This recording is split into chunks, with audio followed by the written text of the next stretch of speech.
హల్లెలూయా. మొదటి రాజుల గ్రంథం 2వ అధ్యాయము 46వ వచనాన్ని ఒకసారి మనం చదువుదామండి. 1 Kings chapter 2 verse 46. మొదటి రాజుల గ్రంథము 2వ అధ్యాయము 46వ వచనాన్ని చదువుదాం. రాజు యెహోయాదా కుమారుడైన బెనియాకు సెలవీయగా అతడు బయలుదేరి, ఇంకా కిందకి చదవండి, అదే వచనం యొక్క రెండో భాగం.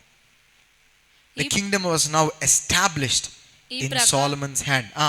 ఈ ప్రకారము రాజ్యము సొలొమోను వశమున స్థిరపరచబడెను. హల్లెలూయా. సొలొమోను వశమున రాజ్యం ఏమైందనగా స్థిరపరచబడింది. ఈ దినాన కూడి వచ్చిన ప్రతి వారి యొక్క జీవితాల్లో ఈ మాట పలకబడాలి. మన యొక్క జీవితాల్లో మన వశము చేరాలి. ఏంటి? మన ఆశీర్వాదాలు మన వశము చేరాలి. ఆశీర్వాదం ఇవ్వబడ్డం ఒకటైతే అది మన వశము, మన పరిపూర్ణమైన ఆధీనములోకి రావడం అనేది అది వేరే ఒక విషయం. దావీదు తర్వాత సొలొమోను రాజుగా అభిషేకింపబడ్డాడు. కానీ మొదటి రాజుల గ్రంథము 2వ అధ్యాయం 46వ వచనం చదివాం కదా. కొన్ని కార్యములు జరిగిన తర్వాత అప్పుడు ఏమైందనగా రాజ్యము సొలొమోను వశము స్థిరపరచబడెను. ఈరోజు మనకి దేవుని యొక్క వాగ్దానాలు మన కొరకు ఇవ్వబడ్డాయి. దేవుని యొక్క ఆశీర్వాదాలు ఇవ్వబడ్డాయి. దేవుని యొక్క ప్రత్యేకమైన పిలుపు నీ కొరకు ఇవ్వబడింది. దేవుని యొక్క ప్రత్యేకమైన ఆశీర్వాదాలు మనకు ఇవ్వబడ్డాయి. కానీ అది నిజానికి మనం అనుభవించాలి అంటే, నిజానికి అది మన జీవితంలో దాన్ని మనం రుచి చూచిన వారై, దాన్ని అనుభవించిన వారే తీర్చబడాలంటే అది మన వశమున చేరేదిగా తీర్చబడాలి. మన వశమును చేరాలి. మన ఆధీనములోకి, పరిపూర్ణ ఆధీనములోకి రావాలి. ఎట్రీతిగా సొలొమోనుకి ఇవ్వబడిన రాజ్యము ఏ కారణాన్ని బట్టి ఎలాగా సొలొమోను వశాన చేరింది అనేది మనం గమనిస్తే మన యొక్క జీవితాల్లో కూడా దేవునికి ఆశీర్వాదాలు, మన కొరకు దేవుడిచ్చిన ఆశీర్వాదాలు మన వశము ఎలా చేరగలుగుతాయి అనేది మనం నేర్చుకోగలుగుతాం. ఎందుకంటే ప్రతి క్రైస్తవ బిడ్డ ఎడల దేవుడికి ఒక ఉద్దేశం ఉందండి. యేసయ్య రక్తములో కడగబడిన ప్రతి వ్యక్తి దైవ వాగ్దానాలు పొందుకున్నవారు. అనేకులు దేవుని యొక్క వాగ్దానాలు పొందుకుంటున్నారు. అనేకులు దేవుని యొక్క దర్శనాన్ని చూస్తున్నారు. అనేకులు దేవుని యొక్క ప్రవచనాత్మక మాటను పొందుకుంటున్నారు. కానీ కేవలం కొంతమంది మాత్రం ఏం చేస్తున్నారు అనగా దాన్ని వశము చేసుకున్న వారై తీర్చబడుతున్నారు. ఈ దినాన సొలొమోను యొక్క చేతిలోకి ఆ రాజ్యము తన వశములోకి వచ్చిన ప్రకారంగా మన యొక్క జీవితంలోకి దేవుని యొక్క వాగ్దానములు మన వశములోకి రావాలంటే సొలొమోను చేసిన కొన్ని కార్యాలు చేయాలండి. ఏం చేశాడంటే, 4 వ్యక్తులను దేశములో ఉండి ఏం చేశాడనగా తొలగించాడు. మన వ్యక్తుల కొరకు కాదు, కానీ ఆ వ్యక్తులు దేన్ని రిప్రజెంట్ చేస్తున్నారు, వారు దేనికి పోలికగా ఉన్నారు అనేది మనం గమనిస్తే, మన జీవితంలో ఆ వ్యక్తులకు పోలికైన కార్యాలు మన జీవితంలో మనం తీసేస్తే మన జీవితంలో కూడా దేవుని యొక్క వాగ్దానాలు, దేవుని యొక్క ఆశీర్వాదాలు మన వశమున చేరేదిగా తీర్చబడతాయి. మొట్టమొదటిగా ఏ వ్యక్తిని తన యొక్క రాజ్యములోండి తీసి పారేశాడనగా అదోనిజా అనే ఒక వ్యక్తి 20 నుండి 22 వచనం వరకు చదువుదామండి. మొదటి రాజుల గ్రంథము 2వ అధ్యాయము 20 నుండి 22 వచనాల వరకు చదువుదాం. ఒక చిన్న మనవి చేయగోరుచున్నాను, నా మాట త్రోసివేయకుమని ఆమె చెప్పగా, రాజు, నా తల్లి చెప్పుము, నీ మాట త్రోసివేయననగా ఆమె షునేమురాలైన అభిషగును నీ సహోదరుడైన అదోనియాకు పెండ్లికి అప్పగింపవలనను. అందుకు రాజైన సొలొమోను షునేమురాలైన అభిషగును మాత్రమే అదోనియ కొరకు అడుగుట ఎలా? అతడు నా అన్న కాబట్టి అతని కొరకును యాజకుడైన అబ్యాతారు కొరకును సెరూయా కుమారుడైన యోవాబు కొరకును రాజ్యమును అడుగమని తన తల్లితో చెప్పాను. రైట్. ఇక్కడ అదోనిజా, తెలుగులో అదోనియా అని ఒక వ్యక్తి ఎవరనగా సొలొమోను యొక్క సహోదరుడు, దావీదు యొక్క కుమారుడు. దావీదు చనిపోతాడు అనే ఆఖరి క్షణాల్లో ఈ అదోనియా ఏం చేస్తాడనగా తన్ను తాను ఏం చేస్తాడనగా రాజుగా ప్రకటించేసుకుంటాడు. దావీదు ప్రకటించకుండా, దావీదు అభిషేకించకుండా, దావీదు రాజ్యాన్ని అప్పగించకుండా అదోనియా అంటాడనగా నేనే రాజుని. దావీదు యొక్క కుమారుల్లో ఒకడు ఈ అదోనియా అంటాడనగా నేనే రాజుగా ప్రకటించుకుంటాడు. కానీ తర్వాత దావీదు దాన్ని తెలుసుకొని దావీదు ఏం చేస్తాడనగా సొలొమోను పిలిపించి సొలొమోను రాజుగా అభిషేకిస్తాడు. రాజుగా సొలొమోను తీర్చబడిన తర్వాత అదోనియాని సొలొమోను ఏం చేస్తాడనగా క్షమించి నా తమ్ముడే కదా, నా అన్నయ్య కదా, సహోదరుడే కదా అని ఏం చేస్తాడనగా వాడిని ఏమనకుండా శిక్షించకుండా వదిలేస్తాడు. ఈ అదోనియా చాలా సరే నాకు రాజ్యం పోయింది పర్లేదులే అన్నట్లు, లేకపోతే నేను కూడా సొలొమోన్ని నా రాజుగా అంగీకరించేశాను అన్నట్లు ప్రవర్తిస్తూనే చాలా కుయుక్తుగా ఏం చేస్తాడంటే రాజ్యాన్ని తిరిగి సంపాదించుకోవడానికి ప్రయత్నం చేస్తున్నాడు. దాంట్లో వాడి యొక్క కుట్రలో ఒక భాగం ఏంటంటే ఆ యొక్క స్త్రీని ఎవరనగా ఆ యొక్క దావీదు యొక్క లేకపోతే దావీదు యొక్క ఆఖరి దినాల్లో దావీదు యొక్క సహాయకురాలుగా ఉన్న ఆ యొక్క స్త్రీని ఏం చేస్తాడనగా తనకి వివాహము చేయమని ఏం చేస్తాడనగా చాలా కుయుక్తుగా అడుగుతాడు. దాని వెంటున్న ఉద్దేశం ఏంటంటే రాజ్యాన్ని నేను కోల్పోయిన రాజ్యాన్ని తిరిగి నేను సంపాదించాలి. ఈ అదోనిజా అనే యొక్క వ్యక్తి దేనికి సూచన ఉన్నాడు అనగా హీ రిప్రజెంట్ డిసెప్షన్ అంటే ఒక విధమైన డిసెప్షన్ అంటే ఏమనగా కుట్ర, లేకపోతే ఒక విధమైన కపటమైన ఒక విధానము. ఈ అదోనిజా దేనికి సూచన ఉన్నాడు అనగా ఒక కపటమైన ఒక జీవితానికి సూచన ఉన్నాడు. బయటికి ఎలా కనబడుతున్నాడంటే సరే దేవుడు సొలొమోను ఎంచుకున్నాడు కదా, అయితే సొలొమోను నా రాజులే, నా రాజ్యం పోయింది పర్లేదులే అని చాలా సమాధానంగా కనబడుతున్నాడు. తను మాట్లాడే మాటలు కూడా చూడండి. 13వ వచనాన్ని ఒకసారి చదువుదాము. మొదటి రాజుల గ్రంథం 2వ అధ్యాయం 13 నుండి 15 వచనాలు ఒకసారి చదివితే అదోనియా ఎలా మాట్లాడుతున్నాడో, తను ఎలాగా ప్రవర్తిస్తున్నాడో మనకు అర్థమవుతుంది. అంతలో హగీదు కుమారుడైన అదోనియా సొలొమోను తల్లియగు బెత్షెబ యొద్దకు రాగా ఆమె సమాధానంగా వచ్చుచున్నావా అని అతనిని అడిగాను. అతడు సమాధానంగా వచ్చుచున్నానని చెప్పి 15వ వచనం చదవండి ఇప్పుడు. అతడు రాజ్యము నాదై ఉండననియు నేను ఏలవలనని ఇశ్రాయేలు అందరూ తమ దృష్టి నా మీద ఉంచిరనియు నీవు ఎరుగుదువు. అయితే రాజ్యము నాది కాక నా సహోదరు దాయను, అది యెహోవా వలన అతనికి ప్రాప్తమాయను. చూడండి అదోనియా ఎలా మాట్లాడుతాడు చూడండి. చాలా సమాధానకరంగా, చాలా చాలా నెమ్మదిగా మాట్లాడుతున్నాడు. దాంతోపాటు ఏమన్నాడంటే సరే దేవుడి చిత్తం, సొలొమోను రాజు అయిపోయాడు, నేను దాన్ని అంగీకరించేశాను అని చాలా సమాధానంగా, చాలా వినయంగా తన్ను తాను తగ్గించుకొని ఏం చేస్తానంటే మాట్లాడుతున్నాడు. చూసిన వాళ్ళందరూ కూడా నమ్మేశారు. ఎంతగా ఎవరెవరు నమ్మేశారంటే సొలొమోను రాజు యొక్క తల్లి కూడా ఏం చేసిందంటే నమ్మేసింది. అంత వినయంగా కనబడుతున్నాడు, అంత సమాధానకరంగా కనబడుతున్నాడు. కానీ వాడి యొక్క ఆలోచనలు ఎలాగున్నాయనగా ఎంతో కుట్రతో కూడినవి, దుష్టమైన ఆలోచన. ఎలాగన్నా రాజ్యాన్ని తిరిగి సంపాదించాలి. డిసెప్షన్ బయటికి అంత చక్కగా కనబడిన మాట్లాడే మాట ఒకటి, హృదయంలో ఉన్న ఆలోచన మరి ఒకటి, ప్రవర్తించే విధానం ఒకటి, కానీ హృదయంలో ఉన్న ఆ ఉద్దేశము మరి ఒకటి. 25వ వచనములో సొలొమోను ఏం చేశాడో, ఏం ఆజ్ఞించాడో చూద్దామండి. 25వ వచనం, మొదటి రాజుల గ్రంథం 2వ అధ్యాయం 25వ వచనం.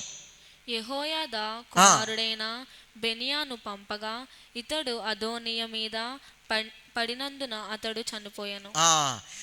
సొలొమోను ఏం చేశాడు అనగా ఆజ్ఞించాడు, మీరు వెళ్ళి ఏం చేయండి అనగా అదోనియాని చంపేయండి, వాడిని తీసి పాడండి. ఎందుకనగా కుట్రతో ఉన్నవాడు ఉన్నంత వరకు నా రాజ్యం ఏమదనగా నా వశము కావడము సాధ్యం కాదు. నాకు దేవుడిచ్చిన ఈ యొక్క రాజ్యము, నా తండ్రికి దావీదుకి దేవుడిచ్చిన ఈ యొక్క రాజ్యము, దావీదు తర్వాత దేవుడు నన్ను అభిషేకించుకున్నాడు, కానీ ఈ రాజ్యం నా చేతిలోకి రావాలంటే ఏమాలనగా అదోనియా ఏమాలనగా వాడు హతమార్చబడాలి, వాడు తీసివేయబడాలి. అదోనియా అంటే దేనికి సూచన అని చెప్పాను, దేనికి వాడు సాదృశ్యమై ఉన్నాడు? డిసెప్షన్. దేనికి? ఒక మోసకరమైన, లేకపోతే ఒక కుట్రతో కూడిన ఒక జీవితానికి సూచనై ఉన్నాడు. మన యొక్క జీవితాల్లో అండి, దేవుని చేత మన ఆశీర్వదింపబడిన వారు తీర్చబడాలంటే మన జీవితంలో కుట్రలు, మన యొక్క జీవితంలో ఒక మోసకరమైన జీవితాన్ని ఏం చేయాలనగా తీసి పారేయాలి. మన జీవితంలో మోసకరముగా, మోసం అంటే డబ్బుల విషయాల్లో మోసమని మాత్రం కాదండి, మన ప్రవర్తన, మనం మాట్లాడే మాట ఒకటి ఉంది, మన హృదయం వెంట పలికే వేరేదిగా ఉంది, మన హృదయంలో ఉన్న ఆలోచన వేరేగా ఉంది. మనం మాట్లాడే మాట అదోనియాలాగా చాలా సమాధానంగా ఉంది, కానీ అదోనియా హృదయంలో ఏముంది? ఏంటి హృదయం? సమాధానంగా ఉందా? లేదు. వాడి ఉద్దేశం ఏంటంటే ఈ దేశాన్ని నేనేం చేయాలనగా నేను మొత్తానికి కుదిపేయాలి, రాజ్యాన్ని పడగొట్టాలి, ప్రభుత్వాన్ని పడగొట్టాలి, నేను రాజు అవ్వాలి. సామెతల గ్రంథము 6వ అధ్యాయము 18-19 వచనాలు చదువుదామండి. సామెతల గ్రంథము 6వ అధ్యాయము 18-19 వచనాలు చదువుదాం. సామెతలు 6:18-19 వచనాలు చదువుదాం. దుర్యాలోచనలు యోచించు హృదయమును, కీడు చేయుటకు త్వరపడి పరుగులెత్తు పాదములను, లేని వాటిని పలుక అబద్ధ సాక్షియు, అన్నాదమ్ములలో సగడములు పుట్టించువాడును. ఎలాంటి హృదయం అంటే అండి, ఎ heart that devices wicked scheme. ఎలాంటి హృదయం అంట? దురాలోచనలను కలిగిన హృదయం.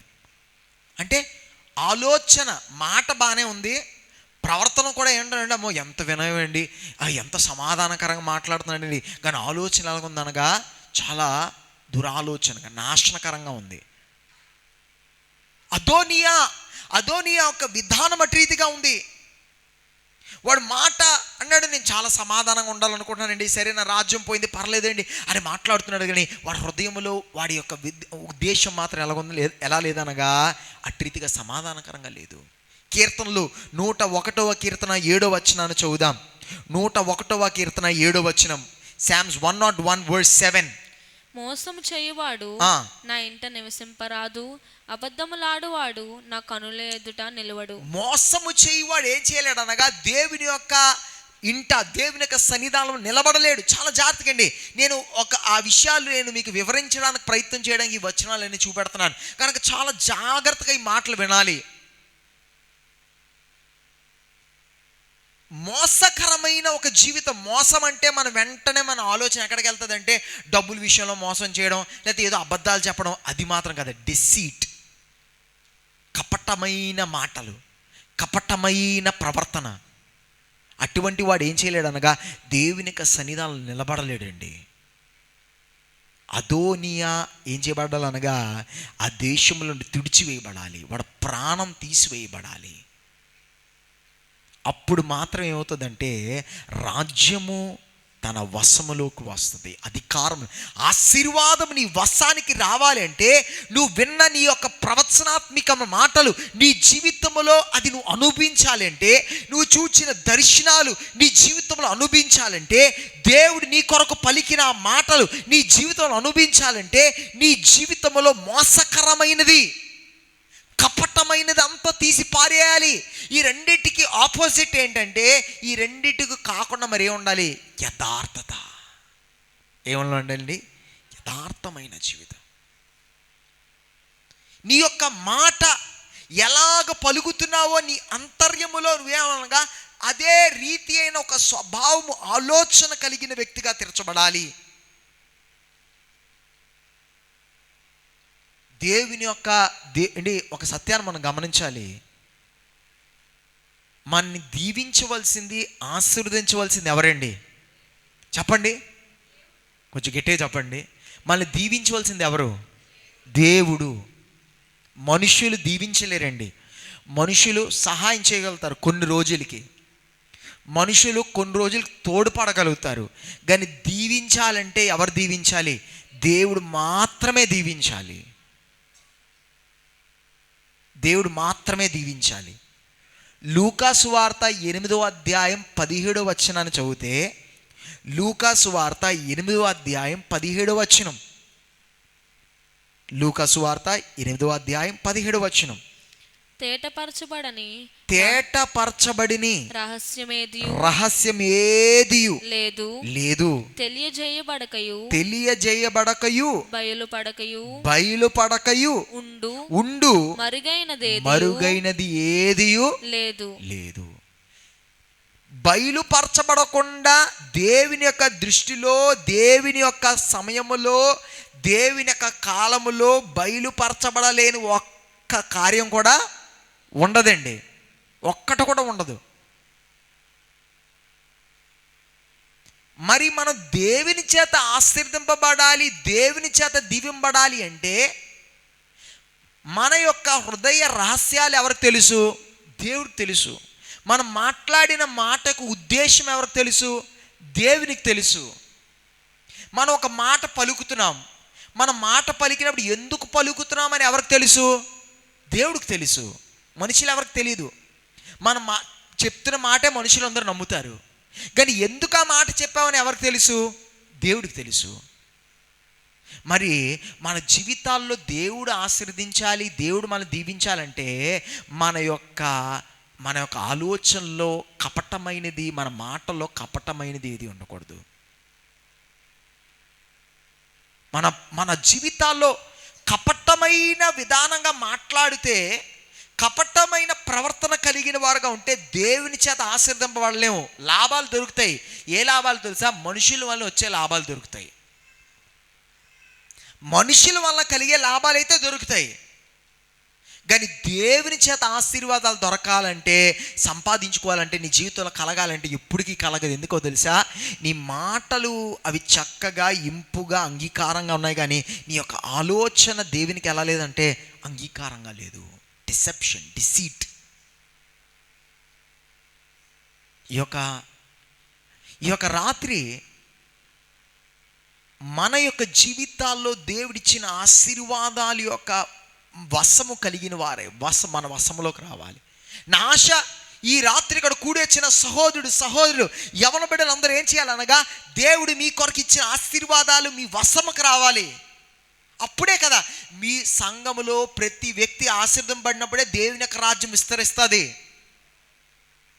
దేవుని యొక్క రాజ్యం విస్తరించాలంటే ప్రతి సంఘములో ప్రతి వ్యక్తి ఏం చేయాలనగా, దేవుడు ఏర్పరిచిన ఆశీర్వాదాలు వారి జీవితంలో అనుభవించాలి. మీరు ఆశీర్వదింపబడినప్పుడు దేవుని యొక్క రాజ్యం ఆశీర్వదింపబడుతుంది. హల్లెలూయా. మీరు దీవింపబడినప్పుడు దేవుని యొక్క రాజ్యం దీవింపబడుతుంది. నమ్మకం కలిగిన ఒకసారి గట్టిగా హల్లెలూయా చెప్పండి. మీరు దీవింపబడాలి, మనం ఆశీర్వదింపబడాలి. ఎందుకంటే మనం ఎవరము? దేవుని యొక్క ప్రజలము. మనం ఎవరము? దేవుని యొక్క బిడలము. మనం ఆశీర్వాదకరంగా తీర్చబడాలి అంటే ముందు మనం ఆశీర్వదింపబడాలి. మరి మనం ఆశీర్వదింపబడకుండా మనం ఆశీర్వాదకరంగా తీర్చబడలేం. మరి మన ఆశీర్వాదకరంగా తీర్చబడ్డమే దైవ ఉద్దేశము, దైవ ఆలోచన. మరి మనం ఆశీర్వదింపబడాలి అంటే దేవుడు ఇచ్చేశాడు, కానీ అది మన వశము రావాలంటే మొట్టమొదటిగా అదోనిజాన్ని చంపేయాలి. మన జీవితంలో ఉన్న ఈ రాత్రి మన జీవితంలో అదోనిజాన్ని చంపేయాలి. యథార్థంగా తీర్చబడాలి. నీ ప్రవర్తన, నీ స్వభావం యథార్థంగా తీర్చబడాలి. ఒక వ్యక్తితో మనం మాట్లాడుతున్న మాట దేవుడు వింటున్నాడు అనే సత్యాన్ని గ్రహించాలి. ఒక వ్యక్తి లేనప్పుడు ఆ వ్యక్తి కొరకు మాట్లాడుతున్న మాట దేవుడు వింటున్నాడని సత్యాన్ని గ్రహించాలి. భయం మనుషులేమంటారు, లేకపోతే మనుషులకి నచ్చుదా అని కాదు. నా దేవుడు నా మాట వింటుండగా ఆయన నా మాట ఎంతో స్పష్టంగా జాగ్రత్తగా వింటున్నాడని భయం మనకు ఉండాలి. దైవ భయము కలిగిన వారై తీర్చబడాలి. అదోనిజాని ఏం చేయాలనగా మొట్టమొదటిగా చంపేయాలి. అదోనిజా నీ జీవితంలో చావకుండా, నీ జీవితంలో కపటము చావకుండా, నీ జీవితం కపటం విడిచిపెట్టకుండా ఆశీర్వదింపబడాలని నువ్వు ఎన్ని ప్రార్థనలు చేయి, నువ్వు ఎన్ని ఉపవాసాలు చేయి, నువ్వు ఎన్ని బైబిల్ వచనాలు కంఠస్థ పెట్టు, నువ్వు ఎంత గట్టిగా ఆరాధన చేయి, నీ జీవితంలో నువ్వు ఆశీర్వదింపబడలేవు, నువ్వు దీవింపబడలేవు. ఎందుకంటే నువ్వు ప్రార్థన చేయలేదని కాదు, ఆరాధన చేయలేదని కాదు, స్తుతించలేదని కాదు, ఇవ్వలేదని కాదు. నీ జీవితము కపటము, నీ మాటలు కపటము, నీ ఉద్దేశాలు కపటమైనవి. ఈ రాత్రి నా ఆశ, నా కోరిక, ఈ యొక్క సంఘములో ఉన్న ప్రతి యవన బిడ్డ, ప్రతి సహోదరుడు, ప్రతి సహోదరి ఆశీర్వదింపబడిన వారుగా తీర్చబడాలి. ఎందుకనగా దాన్ని బట్టి మాత్రమే దైవ రాజ్య అభివృద్ధి జరుగుతుంది అండి. మనము రక్షింపబడ్డాము, మనం ఒక సంఘముగా కూడి వచ్చాము అంటే మన బట్టి దేవుని యొక్క రాజ్యం ఏం చేయాలి?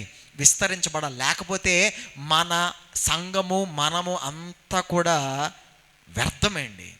మనకి దేవుడిచ్చిన ఆలయం వ్యర్థం, దేవుడు మనకిచ్చిన ఈ యొక్క అవకాశాలు వ్యర్థం, మనకున్నదంతా వ్యర్థమండి. రాజ్యం విస్తరించాలి. విస్తరింపబడాలంటే ముందు మనం ఆశీర్వదింపబడిన వారుగా తీర్చబడాలి. మనం ఆశీర్వదింపబడిన వారుగా తీర్చబడాలి అంటే మనం ఎలా తీర్చబడాలి అంటే మన జీవితంలో అదోనిజా చావాలి.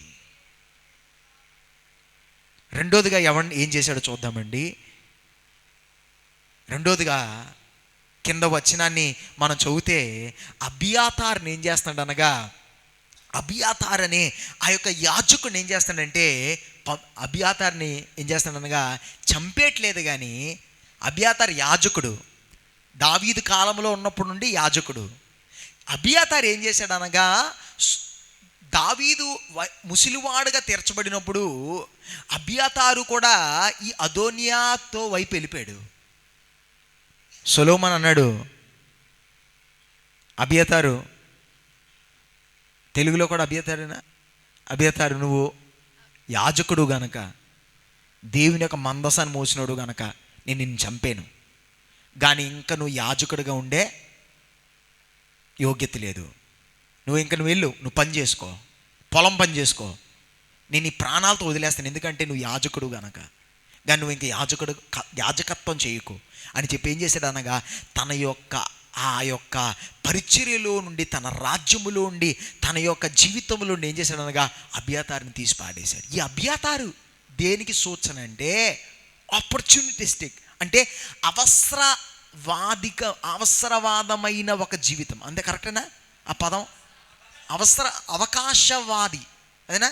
అవకాశవాది అంటే ఎక్కడ నాకు అవకాశం ఉంటుందా, నా అవసరం ఎలా తీరుతుందా అలా ఏం చేస్తుంటాడంటే మారిపోతూ ఉంటాడు.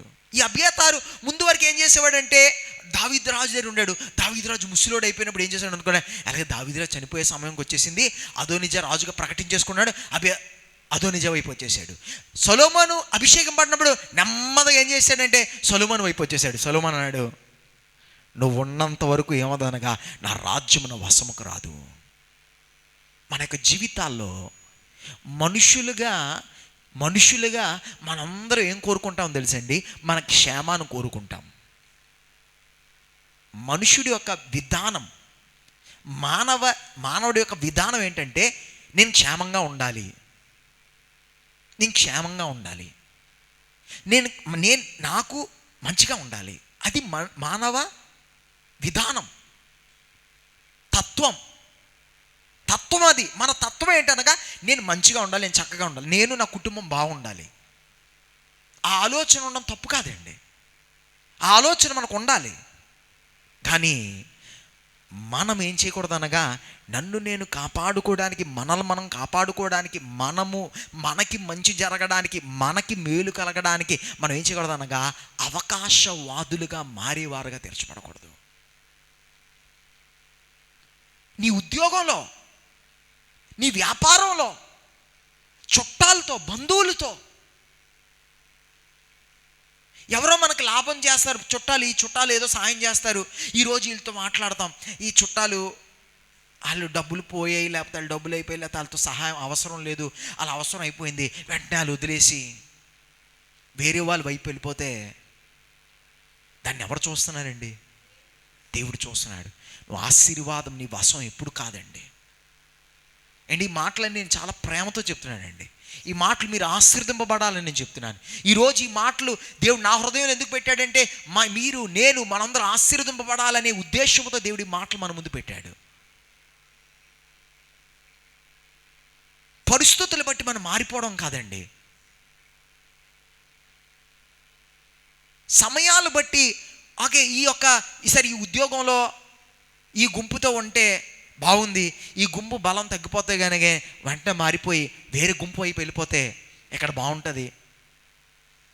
యథార్థత మనకు లేకపోతే, అవకాశవాదులుగా తెరచబడినట్లయితే మనకి మనుషులు ఇచ్చే లాభాలు దొరుకుతాయండి, మనుషులు ఇచ్చే లాభాలు దొరుకుతాయి. కానీ దేవుని చేత ఎప్పుడు కూడా ఏం చేయబడలేమంటే ఆశీర్వదింపబడలేము. దేవుని చేత ఎప్పుడు కూడా దీవెనపడలేవు.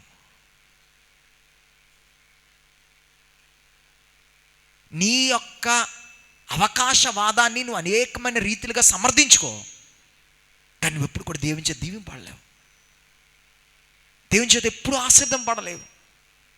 ఈ దినాన్న నీకు ఇవ్వబడిన ప్రవచనములు, దర్శనములు, వాగ్దానాలు నీ వశము కావాలంటే 2022 అయిపోయింది, 2023 అయిపోయింది, 2024 కూడా అయిపోతుంది, అలాగలా చూసుకుంటే 2030 కూడా అయిపోతుంది. కానీ నీ ఆశీర్వాదాలు నీ వశము కావాలంటే నీలో ఉన్న అభ్యాతాన్ని ఏం చేయాలనగా దూరంగా పారేయాలి. సమయానికి, కాలానికి ఒక కెమీలియన్ లాగా ఊసర వలి మారిపోవడం కాదు, ఒకే రంగు. ఎవరికి వ్యతిరేకంగా తెరచబడమని నేను చెప్పట్లేదండి, లేకపోతే ఆఫీసులో గుంపులు చేరమని చెప్పట్లేదు, వ్యాపారంలో గుంపులు చేరమని చెప్పట్లేదు, రాజకీయాల్లో గుంపులు చేరమని చెప్పట్లేదు. కానీ అవకాశవాదిగా తీర్చబడద్దు. ఎక్కడ నిలకడగా ఉన్నావో, దేని మీద నిలకడగా ఉన్నావో, నష్టమైన లాభమైన అక్కడ నిలకడగా ఉండాలి, యథార్థంగా ఉండాలి. అప్పుడు ఏమవుతుందో తెలుసా? దేవుని చేత ఆశీర్వదింపబడిన వారే తీర్చబడతాం. నీ వశమవుతుంది, నీ ఆశీర్వాదం నీ వశమవుతుంది, నీ బిడ్డలు దీవింపడతారు, నువ్వు ఆరోగ్యము దీవింపడుతుంది, నీ యొక్క సంపాదన దీవింపడుతుంది, నీ కుటుంబం దీవింపడుతుంది, దేవుడు నీ సంతతిని దీవిస్తాడు, నీ యొక్క ఆర్థిక పరిస్థితులు దేవుడు దీవిస్తాడు, నీ పరిస్థితులు మార్చేస్తాడు. అవన్నీ జరుగుతాయి. ఎక్కడో తెలుసా? నీలో అభ్యాతార దూరం పంపించేయాలి. ఎంతకాలం మారుతావు? ఎంతకాలం అటు ఇటు ఎంతకాలం పరిగెడతావు? పరిగెట్టడం వల్ల, గెంతడం వల్ల నీకు ఆ రోజుకి నీ లాభం దొరుకుతుంది, నువ్వు మంచిగా ఉన్నావు అనుకుంటున్నావు. కానీ అవును, అంత బాగానే ఉంటుంది, కానీ నీ ఆశీర్వాదాలు ఎప్పుడు కూడా నీ వశం కాలేవు, ఎప్పుడు నీ వశం కాలేవు. మొట్టమొదటిగా ఎవరిని తీసి పారేయాలి? ఎవడు?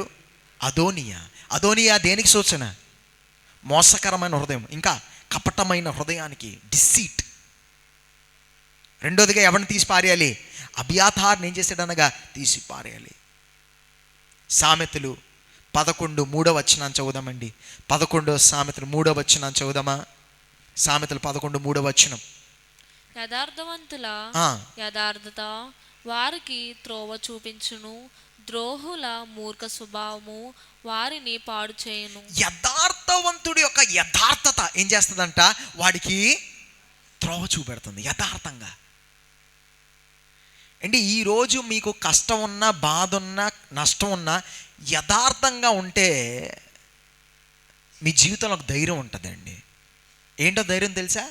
నేను చాలా గొప్ప ఉన్నాను కాదు. ఏంటో తెలుసా?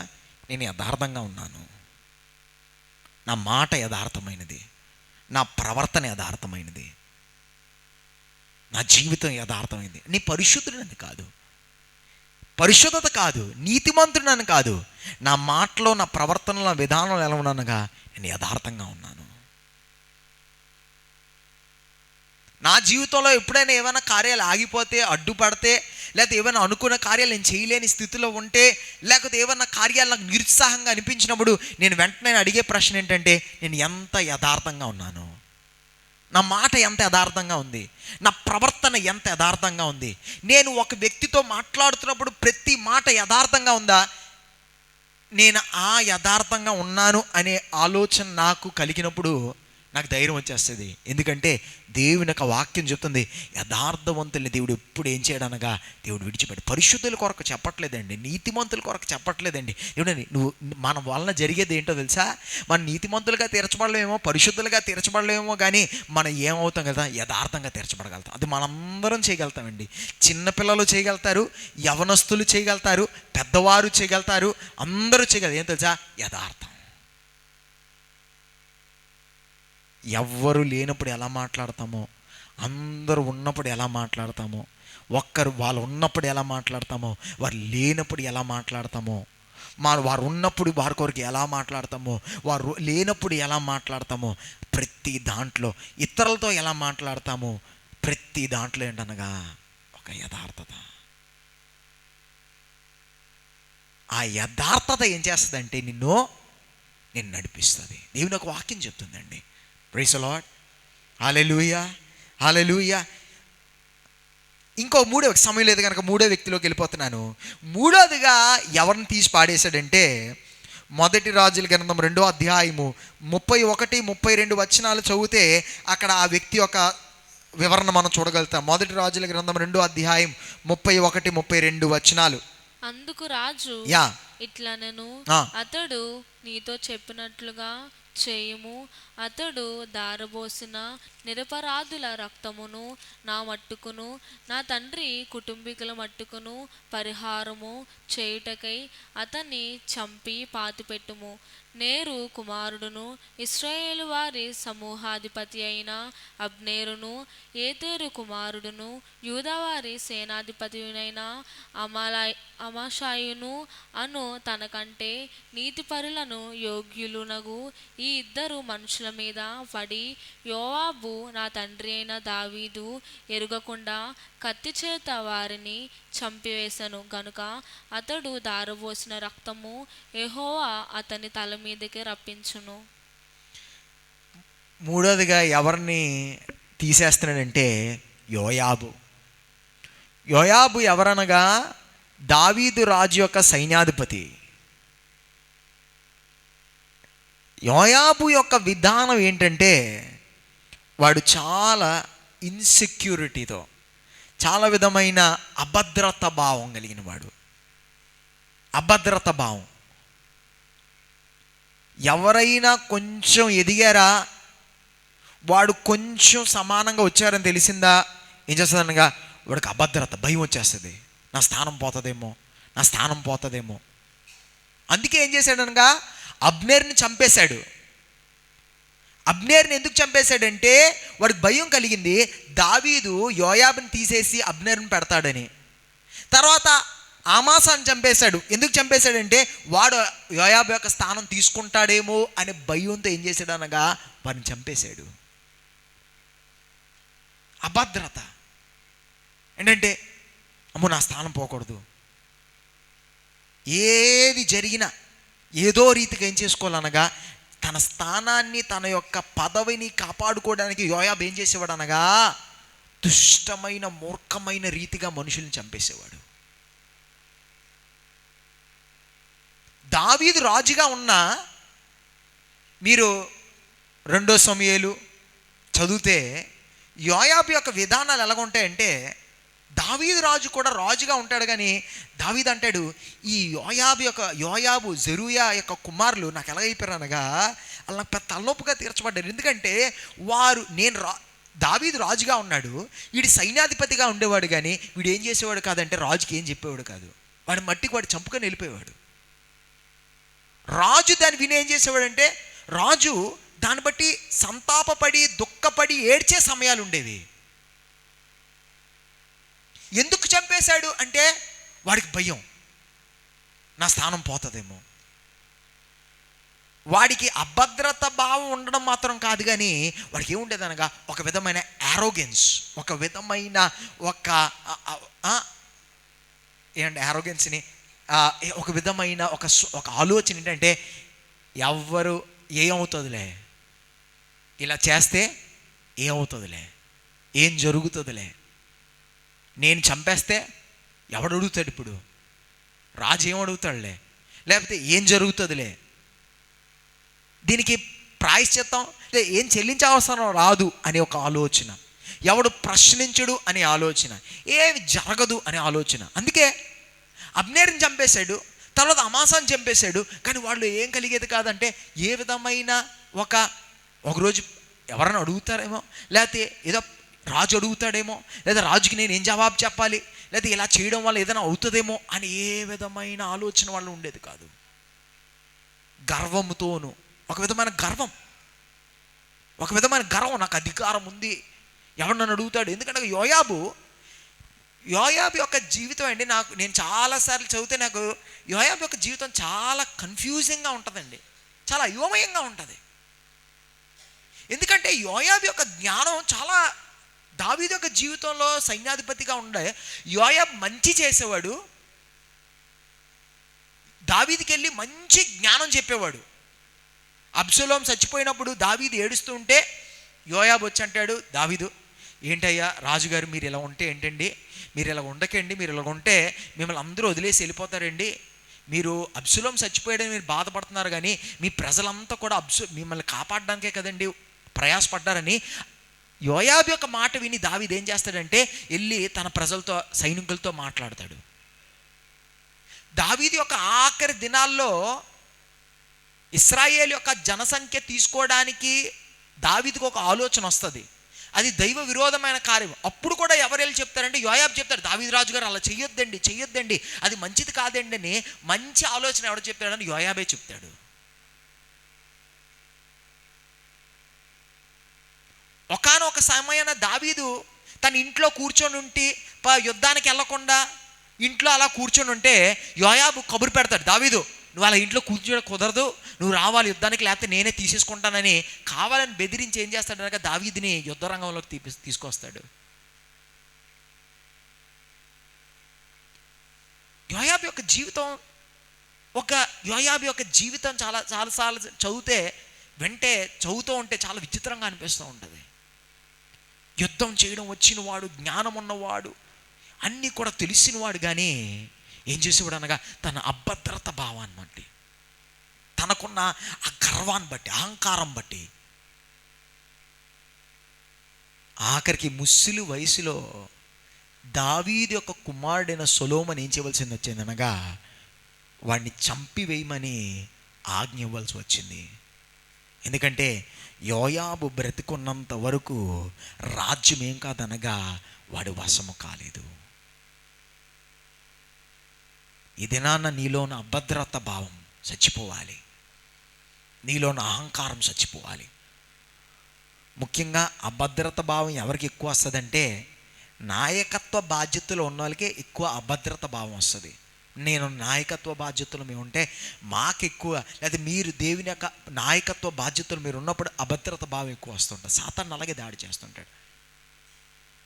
ఒకవేళ మీలో ఎవరైతే నాయకత్వ బాధ్యతలో ఉన్నారో, దేవుని యొక్క రాజ్యములు, దేవుని యొక్క పరిచర్య కార్యాల్లో నాయకత్వ బాధ్యతలో ఉండి అభద్రత భావాన్ని సాతాను తీసుకొస్తే ఎలా జయించాలి తెలుసా?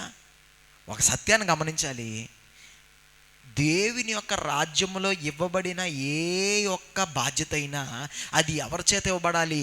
కేవలం దేవుని చేత మాత్రమే ఇవ్వబడుతుంది. మనుషులు ఇవ్వగలిగేది కాదు, మనుషులు తీసుకోగలిగేది కాదు. గనక మనకేం అవసరం లేదు, అభద్రత భావము అవసరం లేదు. దేవుణ్ణి ఎంచుకున్నాడా, ప్రపంచమంతా నీకు వ్యతిరేకంగా నిలబడినా నీకు ఇవ్వబడిన స్థానాన్ని లోకంలో ఎవడో కుదపలేడు.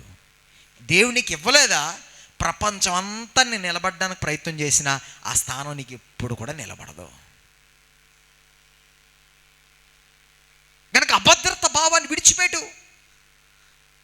జీవితంలో అభద్రత భావము కలిగి భయముతో లేకపోతే నీ సొంత జ్ఞానముతో అంత కాపాడుకోవడానికి ప్రయత్నం చేయకు.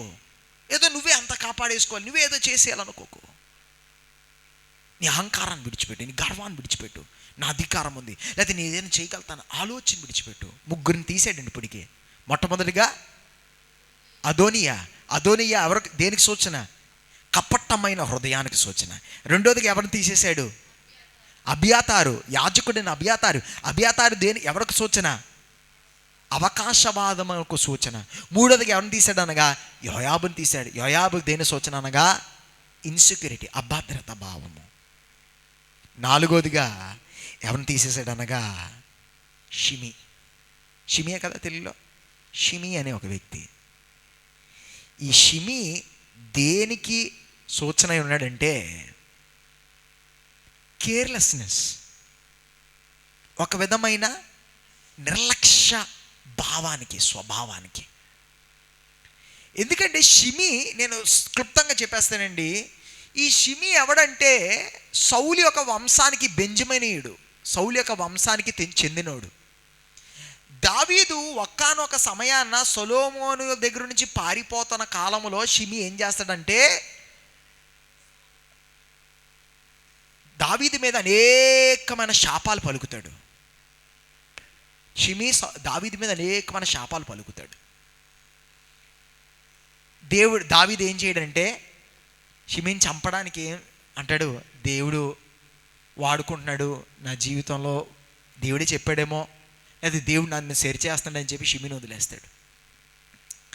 సొలొమోను అంటాడు, షిమి ఒక పని చేయి, మా నాన్నగారు నిన్ను క్షమించేశారు కనుక నేను కూడా నిన్ను క్షమిస్తాను, కానీ మన మధ్యన ఒక నిబంధన ఏంటంటే నువ్వు మాత్రం యెరూషలేము, ఈ ఊరిని వదిలి బయటికి వెళ్ళకూడదు. నీకు నాకు మధ్యన ఉన్న నిబంధన అది, మన మధ్యన ఉన్న వాగ్దానం అది, నిబంధన అది అని సొలొమోను చెప్తాడు. 3 సంవత్సరాల తర్వాత షిమి ఒకరోజు ఏం చేస్తాడు తెలుసండి, వాడి దగ్గర ఉన్న బానిసలు వేరే ఊరు వెళ్ళిపోయారని వారి బానిసలు తెచ్చుకోవడానికి ఏం చేస్తాడు అనగా యెరూషలేము వదిలి బయటికి వెళ్తాడు.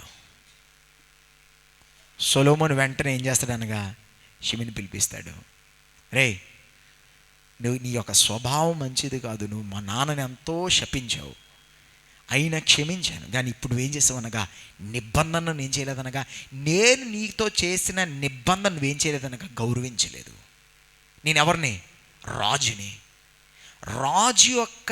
రాజు ఒక పనికిరాలేని నీతో చేసిన నిబంధన నువ్వేం చేయలేదనగా నువ్వు గౌరవించలేదు. దానికన్నా ఎక్కువ, నా మాటకు లోబడ్డం కన్నా ఎక్కువ నువ్వేం భావించావంటే నీ యొక్క బానిసలు సంపాదించడం, డబ్బులు పోకుండా ఉండడం భాగంగా ఇంపార్టెంట్గా భావించావు. వెంటనే పక్కన ఉన్న బెనాయాని పిలిచి అన్నాడు, అడిగాక వాడిని చంపేమన్నాడు. ఇది నాన్న మనలో ఉన్న నిర్లక్ష్య భావం ఏం తెలియదు తెలుసా, మన జీవితంలో తీసి పారేయాలి. ఏ నిర్లక్ష్య భావం తెలుసండి? దేవుని యొక్క కార్యాల కొరకు, దేవుని కొరకు ఉన్న నిర్లక్ష్య భావము. దేవుని యొక్క కార్యాల కొరకు ఉన్న నిర్లక్ష్య భావాన్ని మనం తీసి పారేయాలి. మనకు ముందున్న భక్తి, ముందున్న భయం ఎంతగా ఉండేది. దేవుని యొక్క సన్నిధానం అంటే భయము, దేవుని యొక్క కార్యాలంటే భయము, భక్తి. దేవుని యొక్క మాట, వాక్యాన్ని పలకడం అంటే భయము, భక్తి. దేవుని యొక్క మాట ఊరికినే ఉచ్చరించడానికి భయము. అలాంటి భయం కోల్పోయాం, ఆ భయాన్ని కోల్పోయాం, ఆ భక్తిని కోల్పోయాం. ఈ దినాల్లో దేవుని యొక్క కార్యాలంటే భయము లేదు. ఈ దినాల్లో దేవుని యొక్క మాట పలకడానికి భయము లేదు. ఈ దినాల్లో దేవుని యొక్క పరిచర్య చేయడానికి భయము లేదు.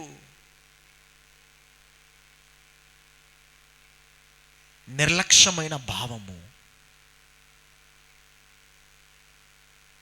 దేవుని యొక్క కార్యాలు, దేవుని యొక్క దేవుని యొక్క సన్నిధానంలోని కార్యాలు, దేవుని యొక్క సంబంధమైన కార్యాల ఎడల మనకేమొచ్చేసిందంటే చాలా నిర్లక్ష్యం వచ్చేసింది. మనకి నప్పినట్లు, తోచినట్లు, నాకు ఎలా అనిపిస్తుంది నేను ఎలా చేస్తాను, నాకు అలా నప్పింది నేను ఎలా చేస్తాను, నాకు ఎలా కుదిరింది నేను అలా చేస్తాను.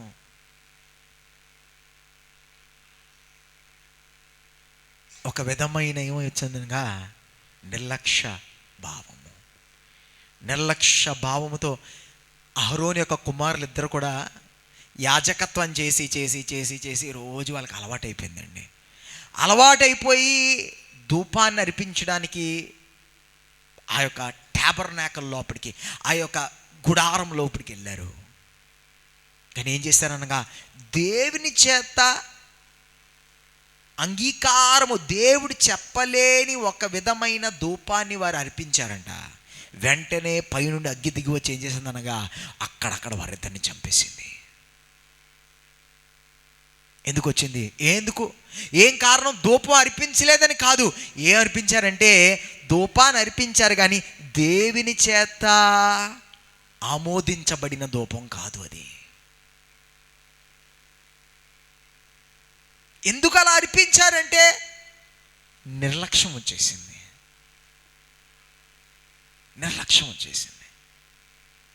ప్రియమైన సంగమా, దేవుని యొక్క కార్యాల ఎడల నిర్లక్ష్యము కలగడము మన నాశనం యొక్క ప్రారంభ మెట్టుగా ఉంటుందండి. దేవుని యొక్క మాట యందు, దేవుని యొక్క మాట ఉచ్చరించడానికి, దేవుని యొక్క పరిచర్య యందు, దేవుని యొక్క సంఘం యందు, దేవుని యొక్క కార్యాలందు, దేవుని యొక్క మన జీవితంలో దేవుని పలుకుతున్న మాటలు యందు మనకి ఏ దినమైతే నిర్లక్ష్య భావం కలిగిన వారైతే తీర్చబడతామో ఆ దినాన మన నాశనము ప్రారంభమైనదనే సత్యం గ్రహించాలి. ఎప్పుడైతే షిమీని కూడా చంపేశాడో అప్పుడు ఏమవుతున్నారనగా ఆ యొక్క మాట యొక్క కొనసాగింకేనండి, ఆ మాట యొక్క కంటిన్యూషన్ చదవండి. షిమీని చంపేశాడు. 44 వచనం చదువుతారు ఒకసారి. మొదటి రాజుల గ్రంథం 2వ అధ్యాయం 46 వచనం చదువుదాం, పూర్తిగా చదువుదాం. మొదటి రాజుల గ్రంథం 2వ అధ్యాయం 46 వచనం. రాజు యెహోయాదా కుమారుడైన బెన్యాకు సెలవీయగా అతడు బయలుదేరి వాని మీద పడి వాని చంపెను. ఈ ప్రకారము రాజ్యము సొలొమోను వశమున స్థిరపరచబడెను. షిమీని చంపేశాడు. ఈ ప్రకారముగా అక్కడ కంటిన్యూషన్ కథ ఆగిపోలే. ఇప్పుడు అన్నాడు, ఇప్పుడు ఈ ప్రకారముగా రాజైన సొలొమోనుకు తన రాజ్యం ఏమైందనగా వశము వచ్చెను. హల్లెలూయా. అబియాతారు అదోనియా తీయబడాలి, అబియాతారు తీయబడాలి, యోయాబు తీయబడాలి, షిమీ తీయబడాలి. అప్పుడు ఏమవుతుందనగా దేవుడిచ్చిన వాగ్దానాలు, దేవుడిచ్చిన ఆ పిలుపు ఏమవుతుందనగా నీ జీవితంలో నీ వశము తీర్చబడుతుంది. ఎన్నో సంవత్సరాలుగా నీ వాగ్దానాలు పొందుకున్నావు, కానీ అది నీ జీవితంలో ఈ దినము నువ్వు అనుభవించాలి అంటే ఏంటి? దేవుడు వాగ్దానాలు ఇచ్చేది ఊరికినే మనల్ని చెప్పి సంతోషపెట్టడానికి కాదండి, ఏదో మనం ఉల్లాసింప చేయడానికి కాదు, మన ముందు ఏదో ఒక ఎలాడదీసి దాని వెంట పరిగెట్టించడానికి కాదు. దేవుడు ఒక వాగ్దానం ఇచ్చాడంటే అది మనం అనుభవించడానికి. అది అనుభవించాలి అంటే, మన వశము కావాలి అంటే తీసివేయవలసిన అనేకమైన కార్యాలు ఉన్నాయి. ఈ నలుగురిని నీ రాజ్యంలో ఉంచుకొని, ఈ 4 విధానాలు నీ జీవితంలో ఉంచుకొని ఒక యథార్థత లేకుండా, నీ మాటలో విధానంలో యథార్థత లేదు, నీ కాలానికి సమయానికి మారిపోతావు, నీ లాభాన్ని చూచుకొని మారుతావు, నీ లాభాన్ని చూచుకొని నువ్వు మాట్లాడతావు. ఎవరి దగ్గర ఎలా మాట్లాడాలో నీకు బాగా తెలుసు. లోకంలో అదే విధానం కావాలండి. రాజకీయంగా వర్ధిల్లాలన్నా, లేకపోతే ఈ లోకంలో ఒక మంచి కాంట్రాక్ట్ దొరకాలన్నా, మంచి ఉద్యోగం దొరకాలన్నా ఎవరి దగ్గర ఎలా మాట్లాడాలో తెలుసుకోవాలి. నేను అంటుంది వీళ్ళ దగ్గరికి వచ్చి వాళ్ళని పొగిడి, వాళ్ళ దగ్గరికి వచ్చి వాడిని తిట్టి, వీళ్ళ దగ్గరికి వచ్చి అవతలోని తిట్టి, అవతలోడి దగ్గరికి వెళ్ళి మరి ఒకడిని తిట్టి, ఏ కాలానికి ఏ సమయానికి మారిపోతూ ఉంటే అదే లోక విధానం. కానీ దేవుని యొక్క ఆశీర్వాదాలు పొందుకోవడానికి అది కాదండి విధానం. యథార్థత. మనుష్యుల ముందును దేవుడి ముందు ఎలా ఉండాలంట? యథార్థమైన వారిగా మనం తీర్చబడాలి. ఆ ఒక్క వచనం కూడా మనం చదివేస్తే మనము ప్రార్థన చేసుకొని మనం మాటలు ముగించుకోవచ్చు. 2 కొరింథీయులు 8వ అధ్యాయం 21వ వచనం చదువుదాం. 2 కొరింథీయులు 8వ అధ్యాయం 21వ వచనం. 2 Corinthians chapter 8 verse 21. 2 కొరింథీయులు 8వ అధ్యాయం 21వ వచనం. ఏలయనగా ప్రభు దృష్టి యందు మాత్రమే కాక మనుష్యుల దృష్టి యందును యోగ్యమైన వాటిని గురించి శ్రద్ధగా ఆలోచించుకొనుచున్నాము. దేవుని యొక్క దృష్టిలోను మనుష్యుల యొక్క దృష్టిలో ఏం చేయాలనగా సత్యమైన దాన్ని, యథార్థమైన దాన్ని వెతుకువారే తీర్చబడాలి. ఈ యొక్క దినాన ఈ ఉపవాస ప్రార్థనలో దేవా నాకివ్వు, దేవా నాకివ్వు, దేవా నాకివ్వు, దేవా నాకివ్వు అనే ప్రార్థన దేవుడు అన్నీ నీకు ఇచ్చేసాను, కానీ అది నీ వశము కావాలంటే నీలో అదోనిజాన్ని తీసి పారేయాలి, నీలో అబియాతారుని తీసి పారేయాలి, నీలో యోయాబుని చంపేయాలి, నీలో షిమీని చంపాలి. అప్పుడు ఏమవుతుందంటే ఎంతవరకు దాచబడిన ప్రతి ఆశీర్వాదం ఏం చేయగలుగుతావు అనగా నీ జీవితంలో పొందుకునే వ్యక్తిగా తెరచబడగలుగుతావు. Praise the lord. Hallelujah, hallelujah. ఇంతవరకు మన జీవితం ఎలాగున్నా ఏంటి, ఇదంతా కూడా మన శక్తి వల్ల మన జ్ఞానం వల్ల చేయగలిగేది కాదు. ఈరోజు ఎవరు సహాయం అడగాలనగా పరిశుద్ధాత్మ దేవుని యొక్క సహాయం అడిగా, అయ్యా నన్ను సరిచేయి. ఎందుకంటే ఈ 4 చదివినప్పుడు వాళ్ళు ఇది ఉందండి, వాళ్ళు ఇదండి, వాళ్ళు ఇలా ఉన్నారండి అని ఈజీగా చెప్తాము. ఈ మాటలు వింటూ ఉంటే, ఈ 4 విషయాలు వింటూ ఉంటే చాలామంది, కొంతమందికి భర్త గుర్తు వస్తుంటాడు, కొంతమంది భార్య గుర్తు వస్తుంటారు, కొంతమందికి ఇంట్లో వాళ్ళు గుర్తు వస్తుంటారు, కొంతమంది వాళ్ళు గుర్తు వస్తుంటారు, వీళ్ళు గుర్తు వస్తుంటారు. కాదు, ఎవరు గుర్తు రావాలి తెలుసా? మన జీవితం గుర్తు రావాలి. అది పరిశుద్ధాత్మ దేవుని యొక్క పని. పరిశుద్ధాత్మ దేవుడు మనకు వాళ్ళని వీళ్ళని గుర్తు చేయడండి. పరిశుద్ధాత్మ దేవుడు మన జీవితాన్ని గుర్తు చేస్తాడు. మన జీవితాన్ని చూసుకుందాం. పరిశుద్ధాత్మ దేవుని అడుగుదాం, అయ్యా నా జీవితం నీకు యథార్థంగా తెరచబడాలి, నూతనమైన కార్యాలు నా జీవితంలో జరిగించు, నా హృదయాన్ని నూతనపరచమని ఈ రాత్రి ప్రార్థిస్తే యేసయ్య మన హృదయాలు ఏం చేస్తాడు? నూతనపరిచి తీరుతాడు. లేచి నిలబడదామా, లేచి నిలబడదామా, ప్రార్థిద్దామా. దయచేసి మందరు లేచి నిలబడదామా. ఈ రాత్రి హృదయపూర్వకంగా దేవుని అడుగుదామండి, హృదయపూర్వకంగా దేవుని వేడుకుందామండి. దేవా నన్ను నూతన పరిచయ్యా, నా హృదయాన్ని నూతన పరిచయ్యా.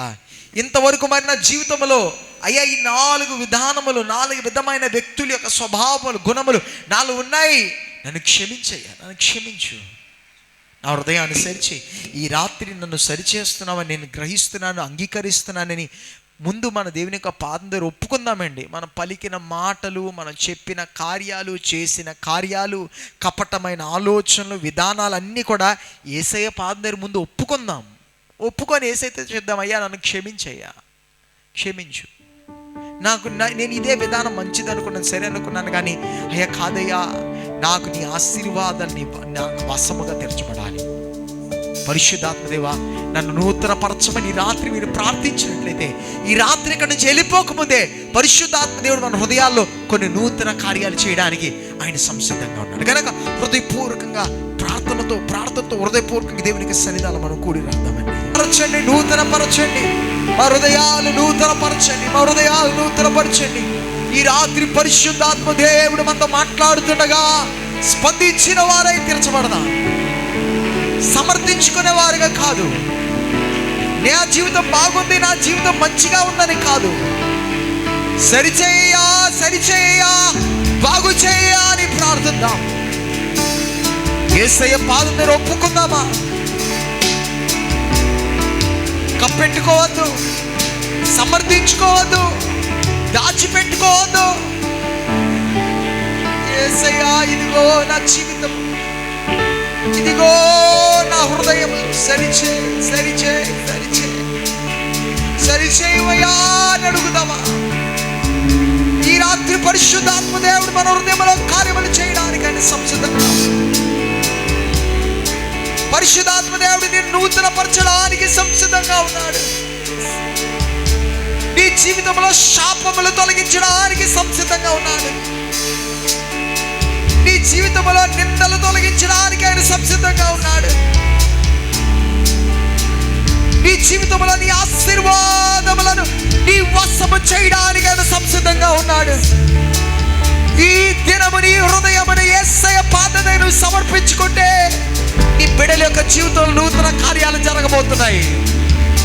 నూతన మార్గాలు దేవుడు తెరవబోతున్నాడు. అనేకమైన నెలలుగా, అనేకమైన సంవత్సరాలుగా నువ్వు ప్రార్థించుచున్న కొన్ని కార్యాల్లో ఈ దినాల్లో నువ్వు విడుదల పొందబోతున్నావు. నీ ఆశీర్వాదాలు పొందబోతున్నావు. నీ బిడ్డల కొరకు దీవెనలు పొందబోతున్నావు.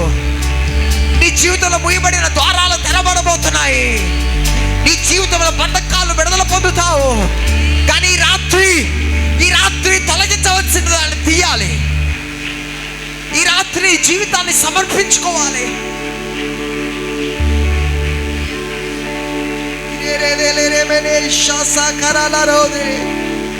ఈ రాత్రి నీ జీవితంలో మార్పు చెందే రాత్రి.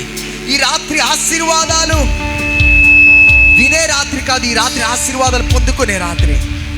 ఈ రాత్రి ఏదో దర్శనాలు పొందుకునే రాత్రి కాదు, ఈ రాత్రి దర్శనాల యొక్క నెరవేర్పు పొందే రాత్రి.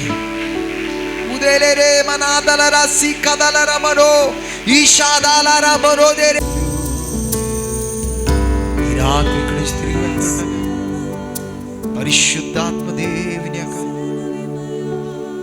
ఆయన యొక్క మాటలకు మనం స్పందించగలిగితే దాచిపెట్టుకున్న వారుగా, కప్పి పెట్టుకున్న వారుగా, సమర్థించుకున్న వారుగా కాకుండా ఈ రాత్రి పరిశుద్ధాత్మ దేవునికి స్పందించేవారుగా తీర్చబడతాయి. ఆశీర్వాదాల్ని వశమవుతాయి. ఆశీర్వాదాల్ని వశమవుతాయి. అయ్యా, ఈ రాత్రి మా ముందు వచ్చిన నీ అమూల్యమైన మాటలు బట్టి నీకు వందనాలు. నిన్ను ప్రేమించి నీ సన్నిధానంలో అడుగు పెట్టిన ప్రతి వ్యక్తిని, వారి కుటుంబాలు మీరు దీవించండి. ఈ దినం చేసిన ప్రార్థనలు అంగీకరించండి. ఈ దినం చేసిన ఆరాధనలు అంగీకరించండి. ఉపవసించి ప్రార్థించిన వారిని బలపరచండి, శక్తిపరచండి. ఈ రాత్రి దర్శనాలతో నాతో మాతో మీరు మాట్లాడండి.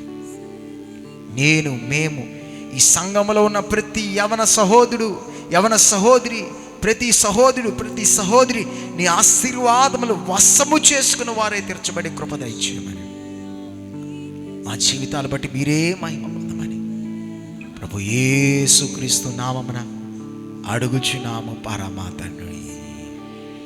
యేసు రక్తమే, శిలువ రక్తమే, అంధకార శక్తుల నాశనం ప్రభు యేసు రక్తమే. ఆమేన్. హల్లెలూయా.